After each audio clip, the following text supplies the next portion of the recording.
Tannery শিল্প ঢাকার হাজারীবাগ থেকে সাভারে যাওয়ার এক যুগ পেরিয়ে গেলেও চালু হয়নি কার্যকর বর্জ্য শোধনাগার, যে কারণে এখনও মিলছে না আন্তর্জাতিক LWG সনদ।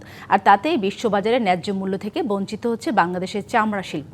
ব্যবসায়ীদের অভিযোগ, সিন্ডিকেটের কারণে বছরের পর বছর এই সমস্যার সমাধান হচ্ছে না। আন্তর্জাতিক সনদ মিললে উৎপাদিত চামড়া রপ্তানি করে অন্তত ৩ গুণ বেশি আয় হতো বাংলাদেশের।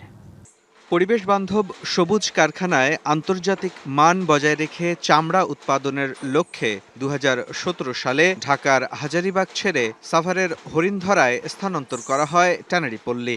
অনেক আশার কথা শোনানো হলেও বাস্তবে এক যুগ পরও সেখানে চালু করা যায়নি কেন্দ্রীয় বর্জ্য শোধনাগার বা CETP। পরিবেশ বান্ধব না হওয়ায় তাই এখনো মেলেনি এ সংক্রান্ত আন্তর্জাতিক স্বীকৃতি বা LWG সনদ। আর সে কারণেই বাংলাদেশের চামড়া সরাসরি রপ্তানি করা যায় না ইউরোপ বা আমেরিকার বাজারে।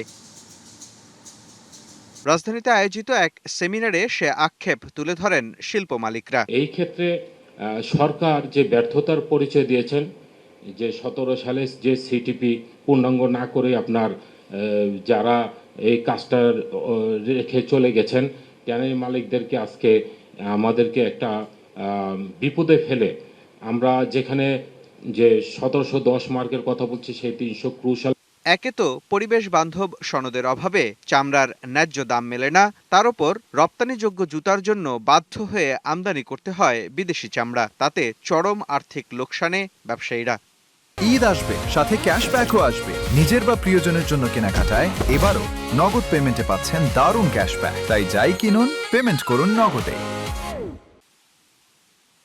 বিশ্লেষকরাও বলছেন, CETP চালু করতে না পারার ব্যর্থতা শুধু ব্যবসায়ীদেরই নয়, পুরো দেশের অর্থনীতিকেই ক্ষতিগ্রস্ত করছে। পাশাপাশি জনস্বাস্থ্য ও পরিবেশের ঝুঁকিও বাড়ছে দিন দিন। এদিকে সংকট সমাধানে অতীতের মতোই কেবল আশ্বাসের কথাই শোনালো শিল্প মন্ত্রণালয়। CETPটাকে আমাদের চালিয়ে যেতে হবে। আমাদের প্রধান টার্গেট হলো যে 25,000 ঘনমিটারের ভিতরে এই CETPটাকে একবারে স্ট্যান্ডার্ডে নিয়ে যাওয়া, যে কমপ্লায়েন্স লেভেলে নিয়ে যাওয়া, এবং পাশাপাশি আরেকটি CETP স্থাপনের প্রয়োজনীয় ব্যবস্থা গ্রহণ করা। ব্যবসায়ীরা বলছেন, আগামী 2 থেকে 3 বছরের মধ্যে যদি CETP পুরোপুরি কার্যকর করে আন্তর্জাতিক সনদ পাওয়া যায়, তবে চামড়া শিল্প থেকেই বছরে $5 বিলিয়ন রপ্তানি আয় সম্ভব।